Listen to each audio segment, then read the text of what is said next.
it's Shonuff with the hands. She is. This is the same effect.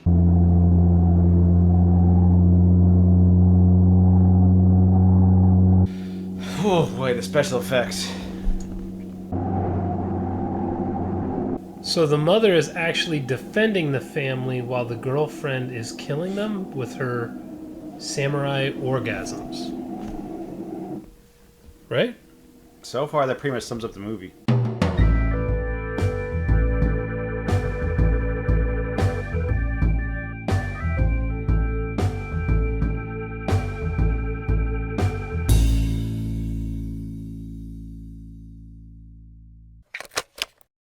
So today, we continued on our Vinegar Syndrome tour de force with Bloodbeat. This was part of a 3-pack that you got from the Vinegar Syndrome guys that scares the care.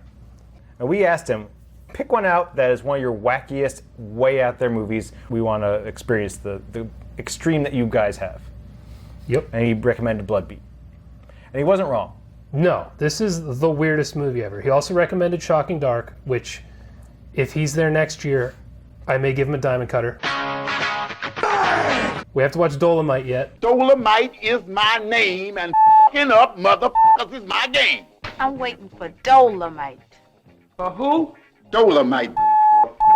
I found something interesting. It's both the Blu-ray and the DVD with the reversible cover with the DVD cover, which is a different cover than the Blu-ray. Vinegar Syndrome, nice package. Yeah. We usually like to watch horror or thrillers or action. Where would you put this one? Art house. There are shots that look like it's out of The Predator, and then there's weird powers, and then there are bizarre special effects, and then there's a samurai, and it's just, it feels like a film student who thought he was putting in all kinds of, you're giving me a look. I did. Is it a film student? No. Well, I don't know.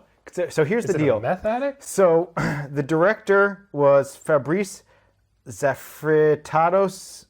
The main producer was his father, who directed 5 major movies in France. Okay, so not a film student, but the son of a director. So this was his chance to kind of prove himself. Nailed it. A Frenchman was making a movie in Wisconsin about Exactly. a Japanese warrior killing people. This was the weirdest movie we've ever watched. That's saying a lot. It is. We've watched all of Andy Sidaris' movies. And this is going to be difficult for us to describe. No. We don't understand what happened. No, it's pretty simple, but we still didn't get it. No. I'll try to summarize it. So some kids show up To their mom's house. to their mom's house. And Gary's there. Let's call him, his name is Gary. the deer hunter, The deer hunter. who guts deer tied to trees and hugs people while he's all bloody, and it's really bizarre. It's Wisconsin. That's when we first see Mom has some kind of weird telepathy going on. Like you to meet Sarah, Mom?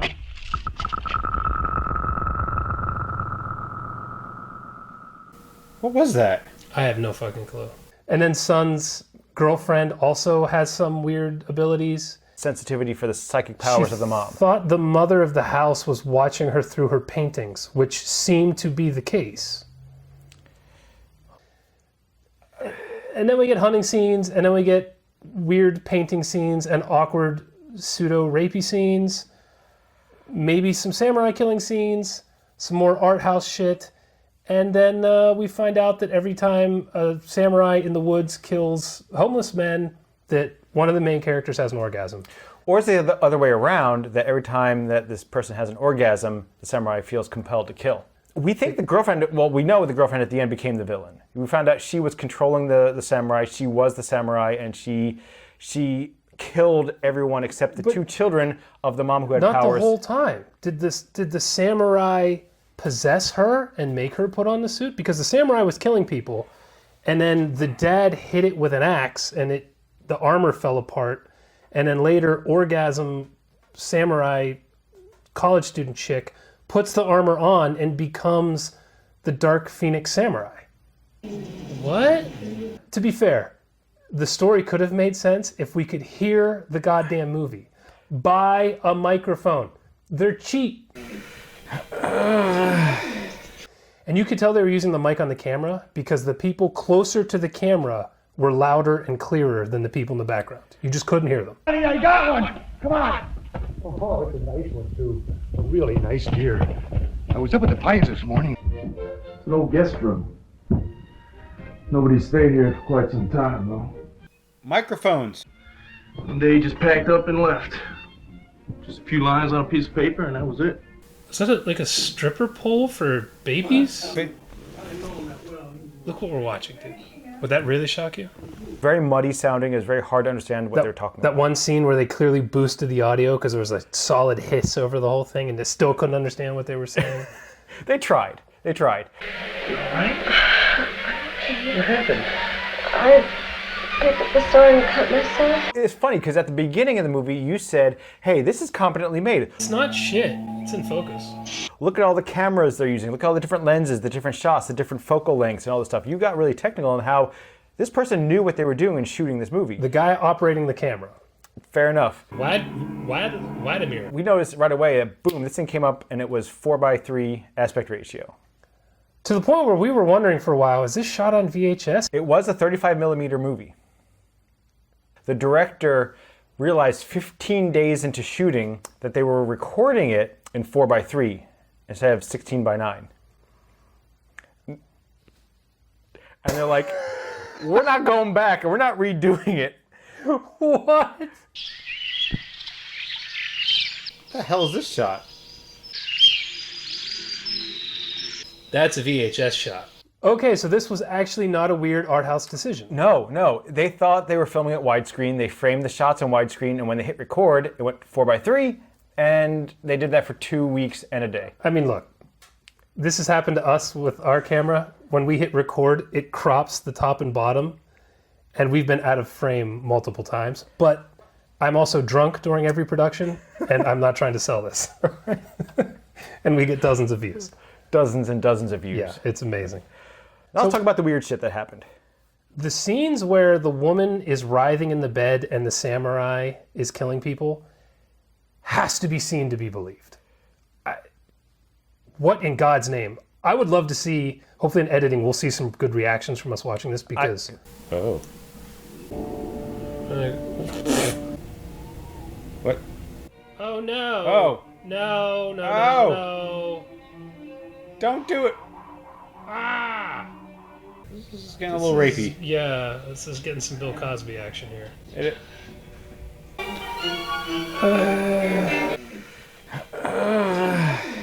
Grandma's right. Shut up.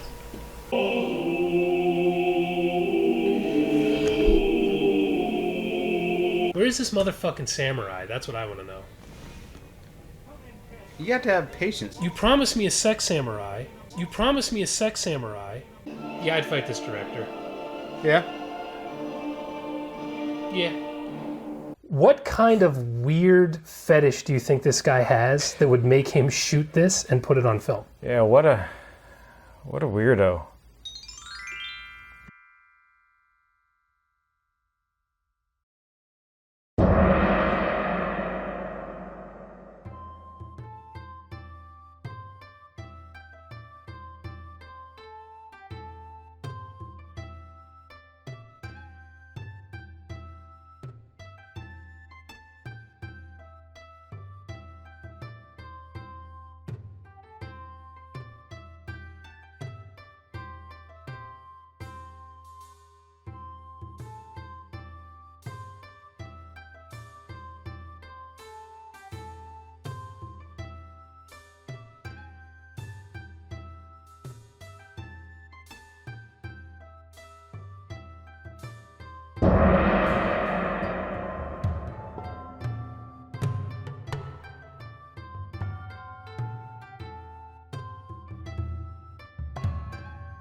You okay there? It seemed to disappear. Sorry, I'm back. Anyway, the guy must have something weird going on. They should probably lock people like that up. Yeah. The very end, we get a legitimate X-Men fight scene with some kind of telekinetic shit going on between the mother, the samurai orgasmatron, And then, The hand-painted special effects. yes.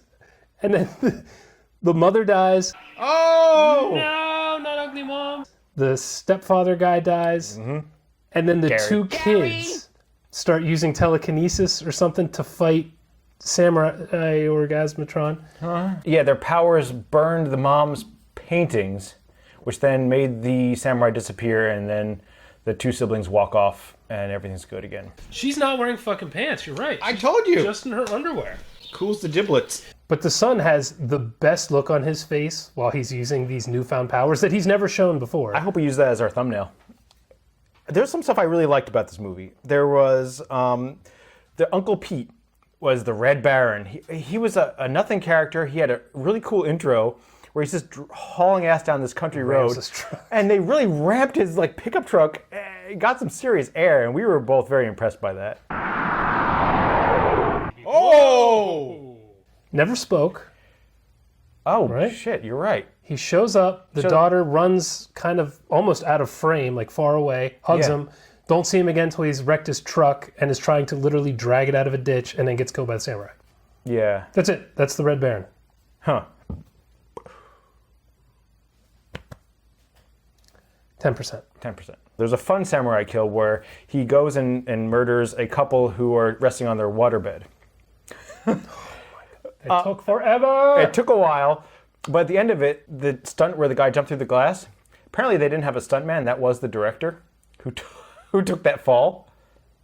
Oh, Jesus. That was a hell of a stunt. That was, someone got hurt. There was a sort of a demonic possession scene where the kitchen of our main characters was going crazy. Like cabinets were opening, stuff was flying off shelves, and you particularly loved the sound effect.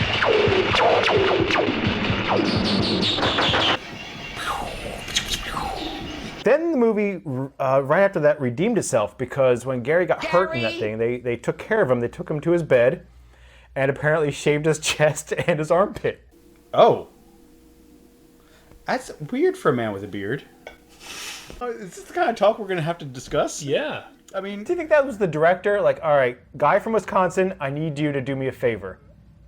Shave everything except your head. Except your face. Like, what? That made no sense. Like everything? Like everything. What do you think? Is it so bad it's good? I was going to go with a hard no about 2/3 of the way through. It was weird, and I was interested while watching it, but I wasn't necessarily enjoying it. I wasn't laughing. I wasn't shocked at what I was watching. The last act of this movie is so insane and bizarre that it actually pushed it into so bad it's good territory for me. Oh, wow. This is worth a watch for the telekinetic samurai orgasmo fight shit at the end. That, yeah. So I was convinced early on that this is so bad it's good. Just the way it kept things kind of off. I was like trying to figure out something. I was engaged. Even if you throw this on in the background. By the way, it's a Christmas movie. There's a Christmas tree in it, so it's a Christmas movie, right? There's tinsel. Yeah. It's weird enough it keeps you entertained. So The yes, art so bad house, it's good. the art house stuff was That was really grinding you. because I fucking hate art house films. So bad it's good. Deuces. I thought that was pretty good. Yeah, I think I can. We jumped around a bit. Sorry, Aaron. Yeah, she's gonna have to do some editing. You have some work.